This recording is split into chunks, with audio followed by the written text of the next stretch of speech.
तो इसका effect, forward biasing का इफेक्ट देखने से पहले डायग्राम देखते हैं, क्योंकि डायग्राम एक इम्पोर्टेंट रोल अदा करते हैं इसमें। तो डायग्राम में क्या करेंगे, देखो सबसे पहले हमने यहाँ पे दो डायग्राम बनाए हैं। ये सिंबॉलिक डायग्राम है जिसमें सिंबल्स यूज किए हैं, और ये हमारा स्केमेटिक डायग्राम है जो स्कीम को रिप्रेजेंट कर रहा है। तो यहाँ पर आप देख सकते हैं कि हमने सबसे पहले तो एक पी एन जंक्शन दिखाया है। ये dotted line P N junction होगी, इधर ये पॉजिटिव स्पेस चार्ज रीजन और ये नेगेटिव और ये पॉजिटिव दिखाया है। इसके इधर ये जो बचा हुआ पी रीजन है इसमें ये होल्स मेजॉरिटी हैं, डॉट इलेक्ट्रॉन को, और सर्कल हैं ये होल्स को आप जानते हैं। इधर एन में इलेक्ट्रॉन्स मेजॉरिटी हैं, होल्स माइनॉरिटी है। फॉरवर्ड बायसिंग करनी है तो ये जो हमारी एक्सटर्नल बैटरी है इसका पॉजिटिव टर्मिनल हमने कनेक्ट कर दिया है पी से, और नेगेटिव टर्मिनल कनेक्ट कर दिया है एन से। ठीक है, सिंबल में यही सर्किट बिल्कुल सेम है, बस अंतर ये है कि यहाँ पे हमने उसकी स्कीम रिप्रेजेंट करने के लिए पूरा डायग्राम दिखाया है, जबकि यहाँ पे हमने सिर्फ पी एन जंक्शन डायोड का सिंबल बनाया है जिसमें इधर पी है इधर एन है। ये एरो के साइन और ये सब क्या है ये वर्किंग में समझेंगे। तो डायग्राम को ध्यान से देखेंगे। अब हम समझ रहे हैं मेन कॉन्सेप्ट यही है, हमें ये जानना है कि जब हमने फॉरवर्ड बायसिंग की तो उससे डिप्लीशन लेयर की विड्थ और बैरियर पोटेंशियल की हाइट यानी वैल्यू पे क्या फ़र्क पड़ा। The polarities of the applied voltage are opposite to the barrier potential V naught. देखो होता क्या है यहाँ पे, बैरियर पोटेंशियल की मैं पोलरिटीज़ की बात करूँ तो आप लोगों को पता है कि बैरियर पोटेंशियल है उसके हिसाब से ये जो एन रीजन है ये पॉजिटिव है और ये जो पी रीजन है ये नेगेटिव है। तो जो बैरियर पोटेंशियल है वो इस रीजन को पॉजिटिव और इस रीजन को नेगेटिव कह रहा है, जबकि हमने अप्लाइड वोल्टेज जो वी अप्लाई करी है वो P को पॉजिटिव दिया है और N को नेगेटिव दिया है। तो जो अप्लाइड वोल्टेज है ये बैरियर पोटेंशियल का अपोज करेगा, क्योंकि पहले पोलरिटीज अपोजिट है। तो the polarities of applied voltage are opposite to the barrier potential V naught as a result of this. Polarities opposite होने की वजह से दो काम होंगे, width of the depletion layer है वो भी डिक्रीज होगी और बैरियर हाइट है वो भी रिड्यूस होगी। बैरियर हाइट का मतलब यहाँ पर effective potential difference across the P N junction है। पी एन जंक्शन के अक्रॉस जो पोटेंशियल डिफरेंस होता है उसे बैरियर पोटेंशियल कहते हैं, और बैरियर हाइट का मतलब है उस पोटेंशियल डिफरेंस की वैल्यू जितनी ज़्यादा होगी उतना ही पोटेंशियल डिफरेंस भी ज़्यादा होगा। तो ये कहता है कि अप्लाइड वोल्टेज जो हमने यहाँ पे अप्लाई की है फॉरवर्ड बायसिंग में उसकी पोलरिटीज बैरियर पोटेंशियल की पोलरिटी से अपोजिट है।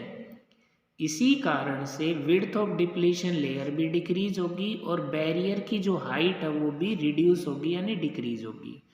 तो यहाँ पे जो effective barrier height under forward biasing है वो हो जाएगी वी नॉट माइनस वी। अगर पोलरिटी सेम होती तो ये ऐड हो जाती अप्लाइड वोल्टेज, बट अपोजिट हो रही है इसलिए घट के निकलेगी। तो फॉरवर्ड बायसिंग के अंदर इफेक्टिव बैरियर हाइट या effective potential difference across the depletion layer जो है that is across the junction, sorry not depletion layer, that will become V naught minus V. ठीक है, अब देखते हैं इसकी वर्किंग में और आगे। Due to the applied voltage, electron from the N side cross the depletion region and reach P side, where they are minority charge carriers. Similarly, holes from P side cross the junction and reach N side, where they are again minority carriers. Minority carriers समझ रहे हो जिनकी संख्या कम है।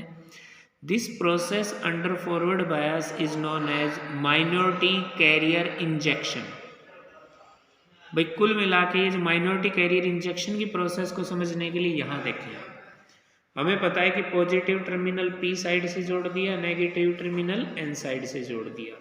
तो ये जो positive है ये पॉजिटिवली चार्ज होल्स को रिपेल करेगा एक तरह से, और नेगेटिव है ये इलेक्ट्रॉन्स को रिपेल करेगा। तो अप्लाइड वोल्टेज के कारण जो होल्स हैं they will move from P region to N region. तो ये कहता है कि ये जो होल्स मूव करेंगे from P region to N region जाएंगे, तो ये होल जो एन रीजन में पहुंचे ये वहां तो माइनॉरिटी कैरियर्स हैं और इलेक्ट्रॉन है वो एन रीजन से पी रीजन जाएंगे। तो पी के जो होल्स एन में पहुंचे और इलेक्ट्रॉन्स जो n से p में पहुंचे वो इलेक्ट्रॉन्स यहाँ के माइनॉरिटी हैं और यहाँ होल पहुंचे वो भी माइनॉरिटी हैं।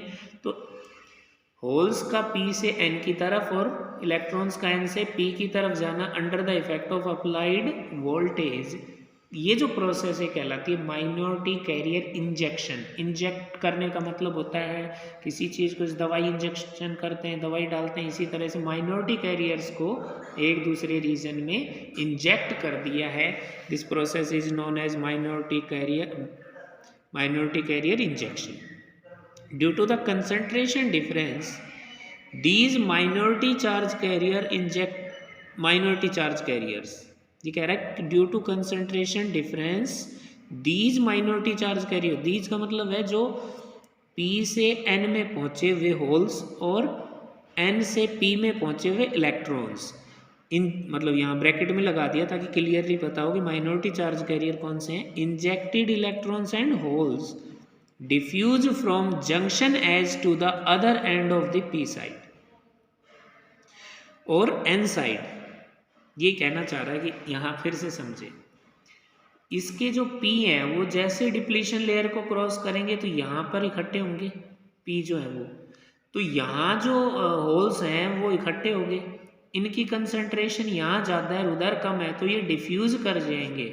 इंजेक्टेड होल्स हैं वो तो डिफ्यूज कर जाएंगे डिप्लीशन लेयर के एज से और एन रीजन की तरफ, और इधर वाले इलेक्ट्रॉन जो यहाँ इकट्ठे होंगे नियर द डिप्लीशन लेयर वो कंसंट्रेशन डिफरेंस की वजह से यहाँ के जो इलेक्ट्रॉन है वो डिफ्यूज कर जाएंगे p साइड में। यही चीज़ यहाँ पे हम लिख रहे हैं। सो ये लाइन लिखी है कि due to the concentration difference these minority charge carriers, मतलब जो इंजेक्टेड इलेक्ट्रॉन और होल्स हैं they diffuse from the junction edge, जो pn जंक्शन या डिप्लीशन लेयर का जो एज है उससे अदर एंड चले जाएंगे। इंजेक्टेड इलेक्ट्रॉन तो p साइड चले जाएंगे और इंजेक्टेड होल्स हैं वो n साइड चले जाएंगे। This motion of charge carriers on either side gives rise to the current called forward current. इस तरह का जो ये मोशन हो रहा है इन कैरियर्स का, करंट कैरियर्स का, वो एक करंट को डेवलप करेंगे जिसे हम कहते हैं forward current. The magnitude of this forward current is of the order of milliampere. Forward current जो पैदा होता है वो मिली एम्पियर ऑर्डर का होता है। तो स्टूडेंट्स इस प्रोसेस को एक बार फिर से मैं बता रहा हूँ, ध्यान से सुनो। इस फॉरवर्ड वोल्टेज के अप्लाई होने से इसके जो p रीजन के होल हैं वो जंक्शन को क्रॉस करके इस एज पे आ जाएंगे और इसके जो इलेक्ट्रॉन्स हैं वो जंक्शन को क्रॉस करके इस एज पे आ जाएंगे। तो ये जो प्रोसेस है ये कहलाएगी माइनॉरिटी चार्ज कैरियर इंजेक्शन, क्योंकि p के होल्स उधर जाके माइनॉरिटी हैं और इलेक्ट्रॉन इधर जाके माइनॉरिटी हैं। अब क्या होगा, ये जो होल इस एज पे आके इकट्ठे हो गए, इधर होल ज़्यादा है और इधर होल कम है, तो कंसंट्रेशन डिफरेंस की वजह से ये जो होल है ये डिफ्यूज कर जाएंगे इधर, और इधर वाले जो इलेक्ट्रॉन अगेन कंसंट्रेशन डिफरेंस की वजह से इधर डिफ्यूज कर जाएंगे, तो जिससे मूवमेंट हो गई थ्रू आउट, जिसमें होल्स हैं वो इधर से इधर जा रहे हैं, इलेक्ट्रॉन इधर से इधर जा रहे हैं, जिसकी वजह से करंट पैदा होगा जिसे फॉरवर्ड करंट कहते हैं। तो ये डायरेक्शन फॉरवर्ड करंट की या वही होगी जिधर होल जा रहे हैं। याद रखना होल्स की मूवमेंट केवल सेमीकंडक्टर के अंदर है, बाहर ये वायर है, वायर में होल्स मूव नहीं करते। ठीक है स्टूडेंट्स, प्रैक्टिस करना। Have a nice day.